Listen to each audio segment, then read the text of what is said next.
Olá pessoal, tudo bem? Meu nome é Thiago Prux, eu sou um dos sócios aqui da Capitalismo, que é uma empresa de análise e recomendações de investimentos, e como é tradicional às sextas, vamos fazer mais um vídeo da nossa série Barganhas da Bolsa. Já deixo claro o convite para quem não é inscrito se inscrever no canal e para quem gostar do vídeo dar um like e compartilhar.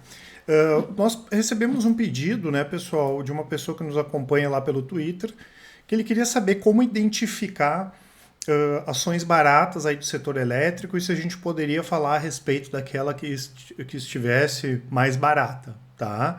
Eu pedi para o pessoal da análise aqui separar 5 das principais aí que a gente acompanha ou recomenda, né? Não quer dizer que está aqui que seja recomendação ou não, tá? E o que acontece? Normalmente a gente pode usar alguns indicadores, o ideal até é a gente utilizar a projeção desses indicadores. E hoje aqui o que a gente vai utilizar para balizar, e obviamente ninguém vai usar nunca nenhum indicador sozinho, é o PVP, né? Por que que às vezes o pessoal erra em utilizar, mesmo que em conjunto, usa muito PL, né? Porque pode ser que a gente tenha uma falsa ação cara, né? Dou um exemplo aqui, a ES Brasil. A ES Brasil tem um PL acima de 40, né? Agora, o que que acontece? A AS Brasil, ela está no momento que o lucro dela tá pressionado, tá baixo. Então é uma falsa ação cara, porque na verdade, se a gente projetar os resultados dela, a gente vai ver que ela vai lucrar mais. E levando em conta o preço atual dela, a gente vai ver que o PL dela projetado é bem mais baixo. A Equatorial, a mesma coisa. Recentemente fez uma aquisição grande, tem um PL acima de 20, tá? E claro, a gente excluiu aqui aquelas ações que têm o patrimônio líquido negativo ou têm o PVP negativo. Então, essas ações aqui que têm esse PVP abaixo de 1, elas é mais barato comprar essas empresas na bolsa do que se a gente fosse pagar elas pelo valor do patrimônio, né? E o patrimônio é o dinheiro dos acionistas, tá? Então, a gente separou essas empresas aqui, né? Lembrando, né, pessoal, tem outros ativos que estão nessa lista também, mas são aqueles que a gente mais acompanha, tá? E para falar de um só deles, eu vou deixar para falar na semana que vem, tá? A gente vai falar a respeito da Celesc na semana que vem.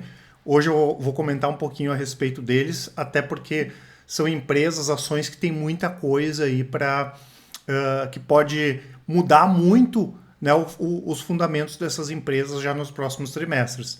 A Light eu vou comentar também, mas a Light, né, pessoal, tem uma situação bastante complicada, tem outros vídeos da Light aí no canal, né, então a gente entende que é uma falsa ação barata, né, mesmo ela tendo aqui esse PVP muito baixo, né, 0,27 é um PVP muito baixo. Aí semana que vem a gente foca mais aí na Celesc, tá? Aí a gente começa de baixo para cima, começando aqui com a Coelce, né, pessoal? Para quem não conhece a Coelce, ela faz parte desse grupo italiano, a Enel, que tem outros ativos aqui no Brasil também. Ela é a terceira maior distribuidora no Nordeste, atende mais de quase 185 municípios no Ceará, mais de 4 milhões de pessoas. E o que acontece? A Coelce é uma boa empresa, é um bom ativo, mas a Enel, né, contratou já bancos, né, para vender esses ativos aqui da Coelce. Negócio aí que pode chegar de 6 a 8 bilhões de reais. Então é um ativo bom. Vamos ter empresas aí que já estão interessadas, na verdade, na Coelce, tá? No nosso entendimento aqui, pessoal, quem mais se encaixaria aqui para ficar com os ativos da Coelce hoje, Energias do Brasil, tá? Inclusive o próprio CEO de Energias do Brasil já manifestou, né, interesse em avaliar mais de perto o caso da Coelce. Claro que agora com essa questão de Energias do Brasil fechar a capital, daí a gente vai ter que ver se esse seria o momento ou não de Energias do Brasil comprar a Coelce. Mas não dá para se descartar nada, inclusive vai ter outra ação aqui que a gente vai comentar que Energias do Brasil também está envolvida, tá? Então é interessante sim, e tem essa questão que no caso da venda, né, possa ser com um valor acima do que o valor que está agora no mercado, por exemplo, ela vir fechar a capital, né, e a gente tem uma valorização aí das ações, mas é um ativo bem interessante.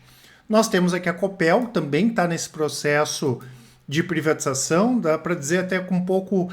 A gente ficou até um pouco surpreso, né, porque o Ratinho Júnior já tinha comentado algumas vezes que não tinha interesse, nem na privatização da Copel, nem na privatização da Sanepar, mas logo depois das reeleições, né, foi votado lá pelos deputados estaduais, iniciou-se esse processo de privatização da Copel. Né? Para quem não conhece, a Copel é uma das maiores empresas de energia do Brasil, né? Ela trabalha com transmissão, com geração, com distribuição, comercialização, né? Uma empresa boa também em termos de ativos, e ela tem ativos para vender, né? Tem a parte de termoelétrica, por exemplo, tem algumas questões aqui que ela poderia vender ativos, né? E a ideia do governo do Paraná é que a Copel tenha capital disperso, né? Então o governo vai ficar com uma participação pequena aqui nas ações da empresa, e isso deve, né, pessoal, acontecer esse ano. Quem sabe aí outubro, novembro deve acontecer esse processo de privatização, e só que vendendo as termoelétricas a empresa já botaria um monte de dinheiro aí para dentro, né? Então é outro ativo interessante. A gente acompanha há muito tempo a Copel, ela inclusive já fez parte da nossa carteira de dividendos. A gente ficou quase 3 anos posicionados na Copel e vimos de perto todo esse trabalho de reestruturação, né? Claro, permanecendo estatal, né, pessoal, que não deve ser o caso, a gente sempre tem que cuidar quem é o governo, tá? Eu já comentei, por exemplo, o próprio caso da Sanepar, onde o Requião aí manteve as tarifas congeladas durante os 2 mandatos dele, é muito tempo. Então a gente sempre tem que cuidar quem é o governador, ou se for uma estatal federal, né, quem é o presidente, tá? Nós temos aqui a ISA-CTEP, né, pessoal, a Transmissão Paulista, que talvez tenha sido uma das ações mais mal interpretadas, vamos dizer assim, pelo mercado. Eu até tirei aqui o nome, né, de quem sugeriu a venda das ações aqui no ano passado, com dividendos mais magros e revisão da RAP. E por que a gente diz que é mal interpretada, né, pessoal? Primeiro, em relação à questão de dividendos, por que os dividendos devem ser menores agora, né?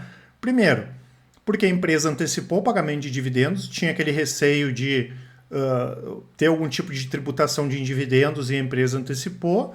E claro, né, pessoal, ela trabalha com transmissão, tem bons ativos de transmissão, só pega o mercado de São Paulo ali, por exemplo, tem a questão de reajuste pelo IPCA, pelo IGPM, e a inflação agora não vai ser tão alta como antes, e nenhuma empresa vai sempre entregar resultados só para cima, né? Isso aí tem variação, acontece, tá? Então, isso não tem surpresa, tá, pessoal? A questão da inflação ser menor, a questão dessa antecipação de pagamento de dividendos era uma coisa que todo mundo sabia, nem deve fazer preço esse tipo de coisa.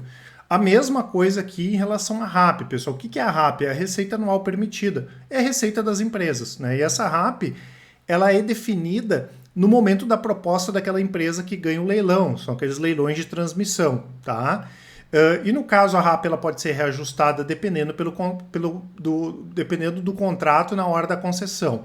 Para os ativos que foram leiloados entre 1999 até 2006, a RAP ela é corrigida pelo IGPM, né? E ela é reduzida pela metade no 16º ano. Então a gente já sabe que vai ter redução da receita, isso não é uma novidade para ninguém.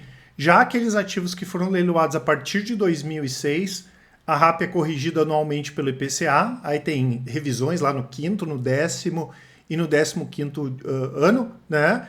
E depois existe aqui essa diminuição da RAP, lembrando que para os 2 casos, né, tanto esses até 2006 e os posteriores, os contratos de concessão aqui de transmissão são de 30 anos, né? Por isso que esse setor é interessante, porque a gente tem uma estabilidade, tem uma previsibilidade boa. Só que isso aqui tudo já era sabido, entendeu, pessoal? Não tem nada novo, não tem novidade aqui para justificar, não, agora eu vou vender porque vai pagar menos. A gente já sabia que ia pagar menos. Vou vender porque a RAP ia cair, mas todo mundo sabia já, né? Isso é uma questão de anos já, que já estava dado isso, tá? O que pode ter aqui sim, tá, pessoal? E que a Transmissão Paulista, assim como a Eletrobras e a CEMIG, por exemplo, percam dinheiro, vamos dizer assim, é a questão do RBSE, que é a renda básica do sistema existente, que isso aqui é como uma indenização que foi dada lá quando a Dilma deu aquele canetaço, né, para congelar, para os preços de energia, de transmissão, enfim, não subirem, né, e essas empresas, como o caso aqui da Transmissão Paulista, recebem essa indenização, tá? Nós tivemos um ajuste do prazo dessa indenização, a gente chama de reperfilamento do prazo, né, em que esse prazo foi alterado, e a gente pode ter sim, é difícil, mas a gente pode ter um ajuste da indenização, tá? Daí seria negativo aqui para o caso da transmissão paulista, não tem nem como a gente falar valor, nada, mas é uma coisa que está sendo discutida, a gente sabe como funcionam as coisas no Brasil, tá? Então, nada demais, né? Fora essa questão da RBSE, é uma empresa boa, uma empresa barata, né? Talvez em termos de ativos, a Taesa tem ativos melhores, mas em termos de preço, hoje a ISA aí é bem interessante para quem quer acompanhar.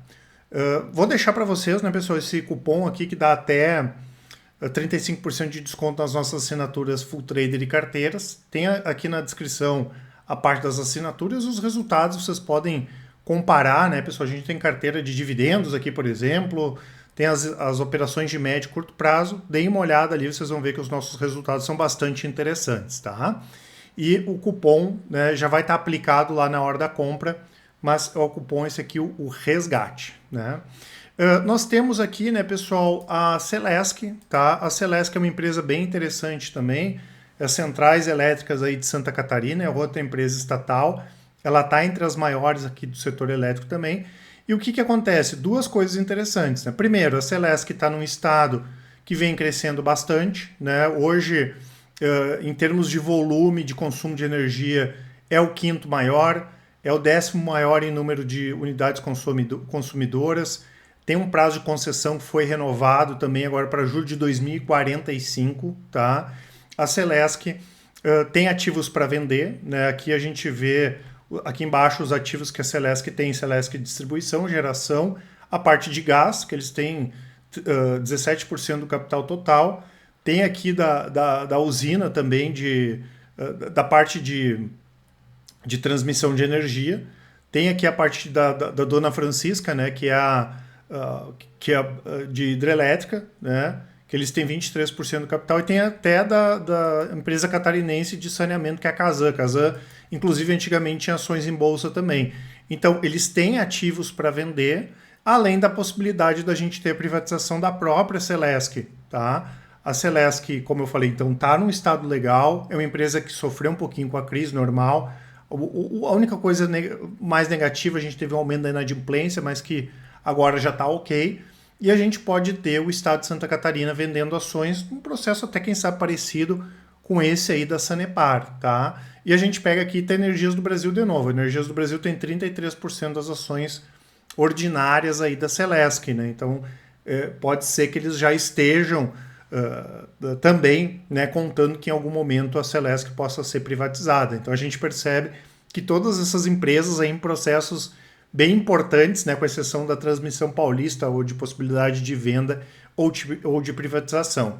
E a Light, né, pessoal, que a gente colocou ali como tá no ranking do PVP como mais barata, mas no nosso entendimento entre aspas, aí uma falsa ação barata. A gente já comentou, como eu falei algumas vezes, sobre a Light, é uma empresa que ela tentou mais de uma vez processos de reestruturação, mas nunca funciona, né, pessoal? Eu morei no Rio de Janeiro, gosto do pessoal do Rio de Janeiro, mas a gente sabe que é bastante complicado, né? Só em 2021, por exemplo, 30% do que a Light investiu foi destinado para combate de gatos, né? Então, é um setor que tem boas margens, tem uma boa rentabilidade, mas no caso aqui da Light, eles sofrem demais com isso. É uma empresa que está muito endividada também, e agora vem se cogitando essa possibilidade de recuperação judicial, que seria terrível, né, pessoal? Ela tem a questão da renovação da concessão também, né, que é a primeira grande concessão aí para vencer a da Light, né? A gente não espera que não vai ser renovada e nem espera que a Light entre em recuperação judicial, até porque a gente poderia ter um problema sério aqui no estado do Rio de Janeiro, mas enfim, é uma empresa que está nessa situação aqui bastante complicada, né? Então por isso que a gente colocou ali a Celesc, e na semana que vem a gente fala mais a respeito da Celesc, mas tem boas empresas, né? Quando a gente olha especialmente aqui a Transmissão Paulista, justamente por ela ter sido um pouco mal interpretada, e como eu falei, é um ativo que vale a pena bastante, né? Bastante a pena a gente acompanhar de perto, tá certo? Não esqueçam de aproveitar a nossa promoção, e qualquer dúvida, né, pessoal, nosso e-mail contato@capitalismo.com.br, quem preferir pode nos chamar no WhatsApp, é só mandar um áudio ou uma mensagem que com certeza o pessoal do atendimento vai auxiliar a todos. Grande abraço e ótimos investimentos. Até mais!